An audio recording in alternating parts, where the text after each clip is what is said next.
श्रीमद् भागवत गीता दूसरा अध्याय। संजय बोले कि पूर्वोक्त प्रकार से करुणा करके व्याप्त और आंसुओं से पूर्ण तथा व्याकुल नेत्रों वाले शोकयुक्त उस अर्जुन के प्रति भगवान मधुसूदन ने यह वचन कहा।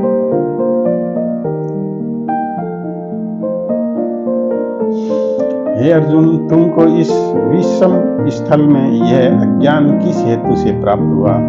क्योंकि यह न तो श्रेष्ठ पुरुषों से आचरण किया गया है, न स्वर्ग को देने वाला है, न कीर्ति को करने वाला है। इसलिए हे अर्जुन,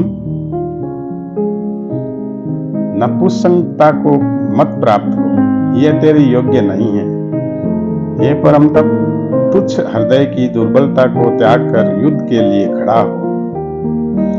तब अर्जुन बोले कि हे मधुसूदन, मैं रणभूमि में भीष्म पितामह और द्रोणाचार्य के प्रति किस प्रकार बाणों से युद्ध करूंगा? क्योंकि हे हरिसूदन, वे दोनों ही पूजनीय हैं। इसलिए इन महानुभाव गुरुजनों को न मारकर इस लोक में भिक्षा का अन्न भी भोगना कल्याणकारक समझता हूँ। क्योंकि गुरुजनों को मारकर भी इस लोक में रुधिर से सने हुए अर्थ और कामरूप भोगों को ही तो भोगना। और हम लोग यह भी नहीं जानते कि हमारे लिए क्या करना श्रेष्ठ है, अथवा यह भी नहीं जानते कि हम जीतेंगे या हमको वे जीतेंगे। और जिनको मारकर हम जीना भी नहीं चाहते, वे ही धृतराष्ट्र के पुत्र हमारे सामने खड़े हैं।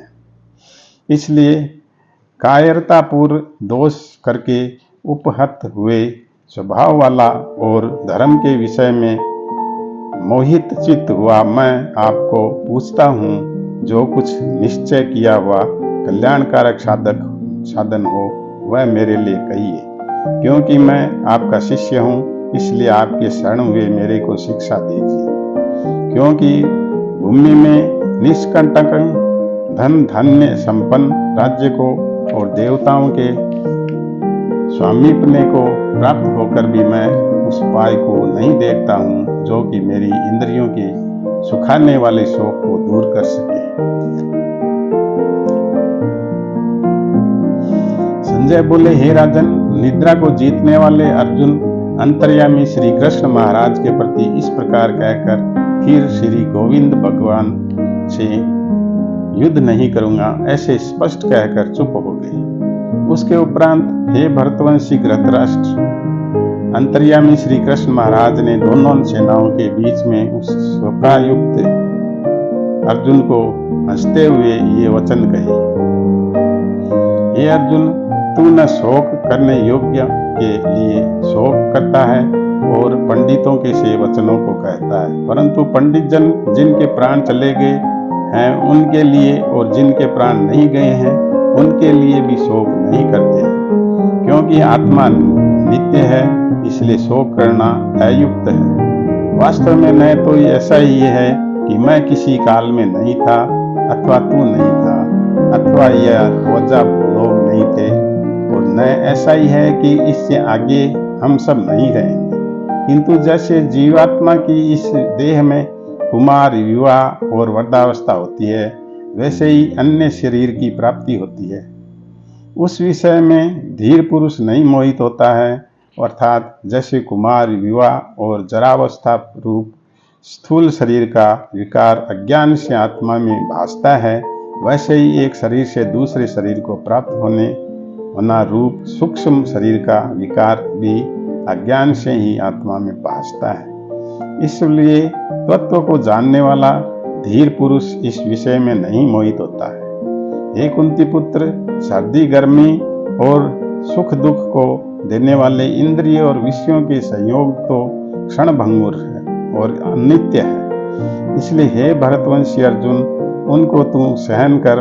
क्योंकि हे पुरुष श्रेष्ठ, दुख सुख को सम्मान समझने वाले जिस धीर पुरुष को ये इंद्रियों के विषय व्याकुल नहीं कर सकते, वह मोक्ष के लिए योग्य होता है। और हे अर्जुन, असत वस्तु का तो अस्तित्व नहीं है और सत का अभाव नहीं है।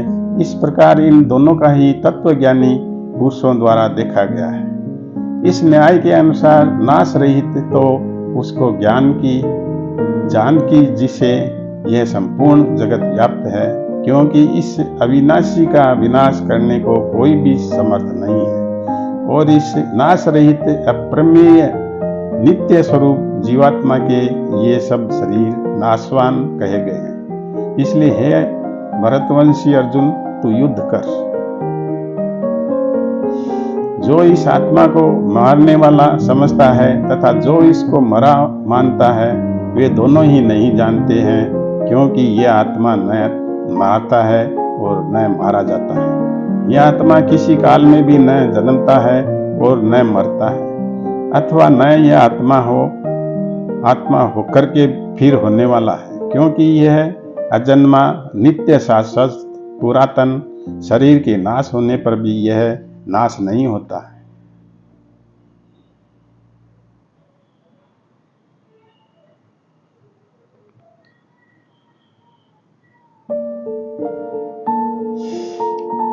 हे प्रथापुत्र अर्जुन, जो पुरुष इस आत्मा को नाश रहित नित्य अजन्मा